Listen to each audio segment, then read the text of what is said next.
삼성전자가 차세대 스마트폰의 심장이자 혈관이 될 새로운 칩이죠. 엑시노스 모뎀 5410을 공개하면서 지금 시장이 정말 뜨겁습니다. 오늘은 이 작은 칩 하나에 도대체 어떤 미래 기술이 담겨 있는지, 그리고 이 칩의 등장이 왜 차기 플래그십, 아마 갤럭시 S26을 기다리는 여러분에게 희소식이자 동시에 걱정거리가 될 수 있는지 그 속사정을 한번 속 시원하게 파헤쳐 보겠습니다. 네, 정말 그렇죠. 이게 그냥 새로운 부품이 나왔구나 하고 넘어갈 이야기가 절대 아니거든요. 오늘은 이 엑시노스 모뎀 5410이라는 칩을 세 가지 관점에서 좀 입체적으로 들여다볼 텐데요. 첫째는 이 칩이 가진 기술적인 혁신, 그야말로 괴물 같은 스펙을 한번 살펴볼 거고요. 둘째, 왜 삼성이 이 강력한 모뎀을 프로세서랑 분리하는 다소 이례적인 외장형 전략을 선택했는지 그 배경을 분석해 볼 겁니다.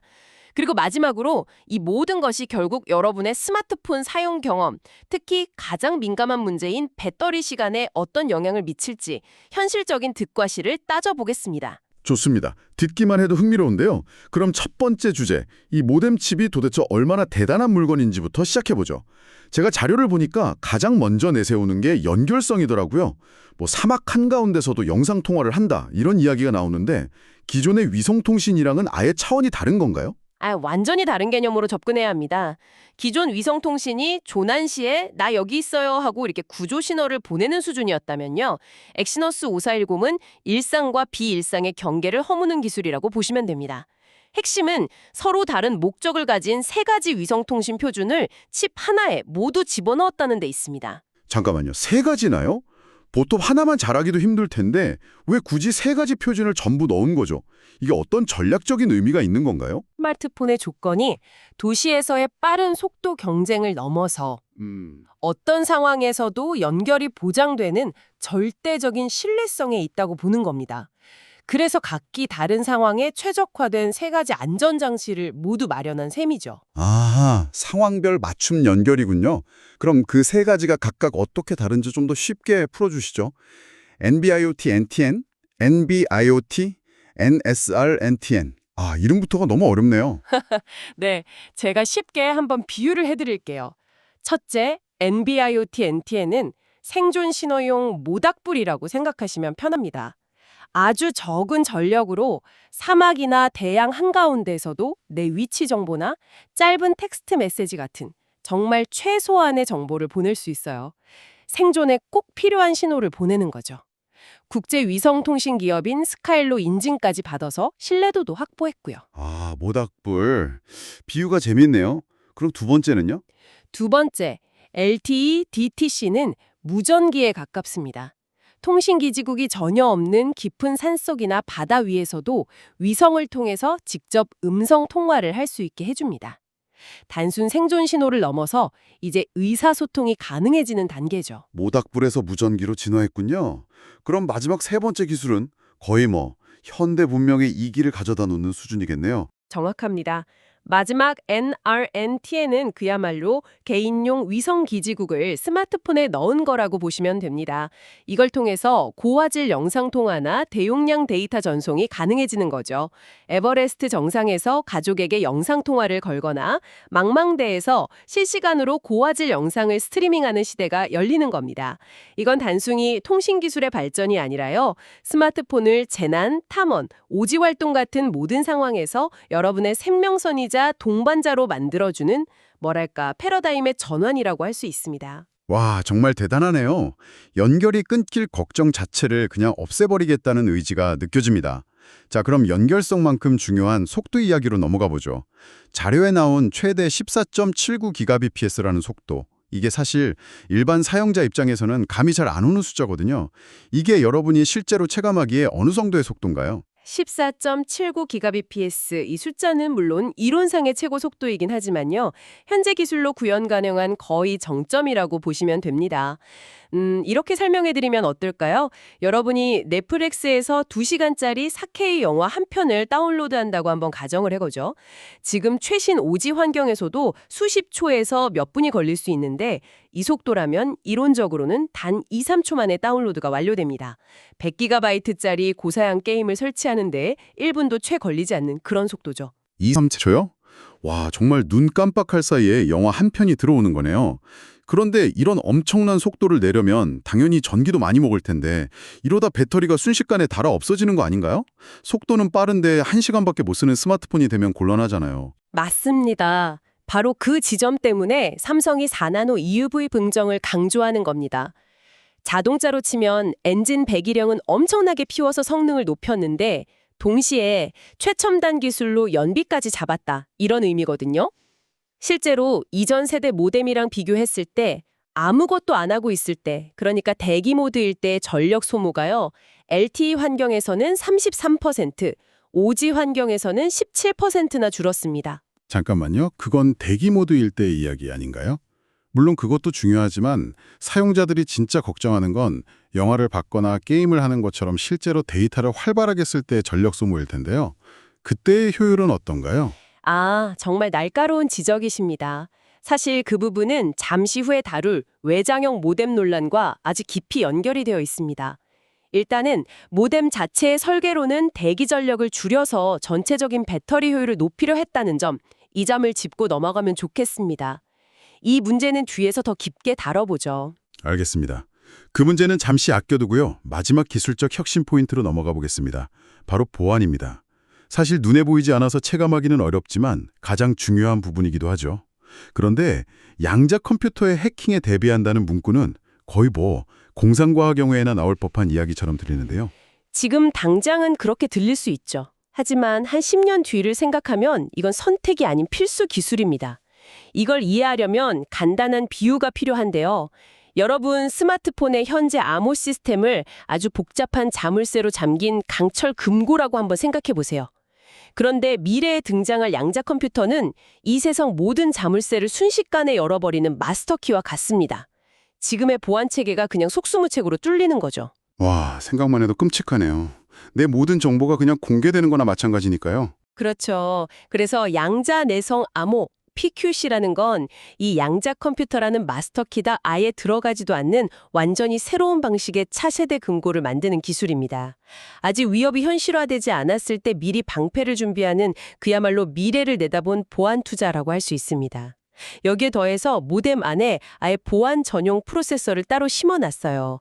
여러분의 주민등록번호와도 같은 기기 고유 식별번호 IMEI나 통신 인증에 필요한 핵심 정보들을 이 전용 프로세서가 철저하게 지키는 거죠. 알겠습니다. 그럼 정리해보면 연결성은 극한의 상황까지, 속도는 현존 최고 수준으로, 보안은 아직 오지도 않은 미래의 위협까지 대비했다. 정말 스펙만 보면 완벽에 가까운 모뎀 칩처럼 들리는데요. 자, 그런데 여기서부터가 진짜 본론입니다. 이렇게 대단한 모뎀을 왜 차세대 엑시노스 칩에 통합하지 않고 굳이 별도의 칩, 그러니까 외장형으로 만든다는 소식이 나오는 걸까요? 이게 왜 사용자들 사이에서 이렇게 뜨거운 감자가 되고 있는 거죠? 네, 이 문제를 이해하려면 스마트폰의 두뇌인 AP, 애플리케이션 프로세서랑 통신을 담당하는 모뎀의 관계를 알아야 합니다. 이걸 하나의 칩에 합치는 걸 통합형, SoC라고도 하죠. 따로 만드는 걸 분리형, 즉 외장형이라고 하는데요. 지금까지 삼성은 통합형을 계속 고집해왔습니다. 그게 전력 효율이나 공간 활용 면에서 유리했기 때문이죠. 그런데 이번에 그 오랜 공식을 깬 겁니다. 여기에는 아주 과감한 전략적 승부수가 숨어 있습니다. 승부수라. 어떤 장점을 노린 거죠? 굳이 분리하면서까지 얻으려는 게 뭔지 궁금하네요. 피성능의 극한 해방입니다.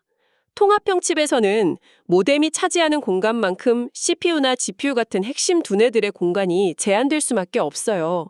그런데 모뎀을 밖으로 독립시키면 그 빈 공간을 오롯이 AP의 연산 성능을 높이는 데 쓸 수 있게 되는 겁니다.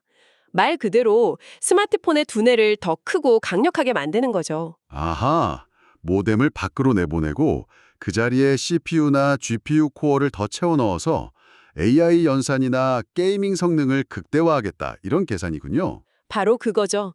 그리고 두 번째 장점은 발열 제어입니다. 통신을 활발하게 하면 모뎀에서 엄청난 열이 나거든요. 이 열이 AP에 그대로 전달되면 스마트폰 전체 성능이 뚝 떨어지는 스로틀링 현상이 발생합니다. 그런데 모뎀을 물리적으로 떼어놓으면 열의 근원을 분리할 수 있죠. AP는 AP대로 시원하게 재성능을 내고 모뎀은 모뎀대로 열을 관리할 수 있게 되는 겁니다. 특히 차기 엑시노스에 적용될 HBP라는 새로운 반열 기술과 시너지를 내면 역대 가장 쾌적한 고사양 게이밍 경험을 제공하겠다는 목표가 엿보입니다. 성능과 발열, 두 마리 토끼를 잡겠다는 전략이군요. 분명 설득력 있는 이야기입니다. 하지만 세상에 공짜는 없겠죠. 이렇게 해서 얻는 게 있다면 잃는 것도 있을 텐데 사용자들이 걱정하는 지점은 정확히 뭔가요? 아까 잠시 미뤄뒀던 배터리 문제와 직결될 것 같은데요. 네, 정확합니다. 외장형 모뎀의 가장 큰 아킬레스건은 바로 전력 효율 문제입니다. 상식적으로 생각해봐도 한 집, 그러니까 한 칩 안에서 소통하는 것과 옆집, 다른 칩과 계속 문을 열고 소통하는 것 중 어느 쪽이 더 에너지를 많이 쓸까요? 당연히 후자입니다. 두 개의 분리된 칩이 데이터를 주고받는 과정에서 필연적으로 전력 손실이 발생합니다. 아까 삼성이 4나노 공정으로 대기 전력은 줄였다고 강조했지만 정작 데이터를 활발히 사용하는 환경에서는 칩과 칩 사이를 오가는 통신 때문에 오히려 전력 소모가 더 클 수 있다, 이 말이군요. 바로 그 딜레마입니다. 스마트폰 사용자에게 배터리 시간은 그 어떤 스펙보다 중요한 체감 성능의 영역이잖아요. 아무리 게임이 부드럽게 돌아가도 1시간에 한 번씩 충전기를 찾아야 한다면 만족도가 높을 수 없죠. 그래서 통합형 모뎀을 탑재할 것으로 예상되는 경쟁사 칩, 예를 들어 퀄컴의 차세대 스냅드래곤과 비교했을 때 실제 사용 환경에서 갤럭시 S26의 배터리 효율이 뒤처질 수 있다는 우려가 나오는 겁니다. 이게 더 심각한 문제는 어떤 나라에서 폰을 사느냐에 따라 여러분의 경험이 달라질 수 있다는 점이겠네요. 이른바 지역차별 논란으로 번질 수도 있겠네요. 네, 그게 논란의 핵심 중 하나입니다. 보통 삼성은 유럽 같은 일부 지역에는 엑시노스 칩셋을, 그리고 북미나 한국 같은 다른 지역에는 스냅드래곤 칩셋을 탑재해 왔습니다. 만약 갤럭시 S26도 이런 전략을 따른다면 유럽 사용자는 강력한 성능과 발열 제어를 얻는 대신 배터리 효율에서 손해를 볼 수 있고요. 다른 지역 사용자는 그 반대의 경험을 하게 될 수도 있는 거죠. 같은 돈을 주고 산 같은 이름의 스마트폰인데 핵심적인 사용 경험에서 차이가 발생할 수 있다는 건 소비자 입장에서 굉장히 민감한 문제입니다. 정말 흥미로운 지점이네요. 오늘 이야기를 종합해보면 삼성의 새로운 엑시노스 모뎀 5410은 기술적으로는 미래 통신 시대를 여는 혁신적인 제품이 분명합니다. 위성통신부터 양자 보안까지 흠잡을 데가 없죠. 하지만 이 보석 같은 모뎀을 외장형으로 탑재하기로 한 삼성의 전략적 선택이 최고의 성능과 최고의 효율이라는 두 마리 토끼 사이에서 아슬아슬한 줄타기를 하고 있는 형국이군요. 맞습니다. 삼성은 모바일 기기에서도 AI 연산과 고사양 게이밍 성능이 무엇보다 중요해지는 시장의 흐름을 읽고 전력 효율의 일부 손실을 감소하더라도 순수한 AP 성능과 발열 관리의 모든 것을 거는 과감한 베팅을 한 것으로 보입니다.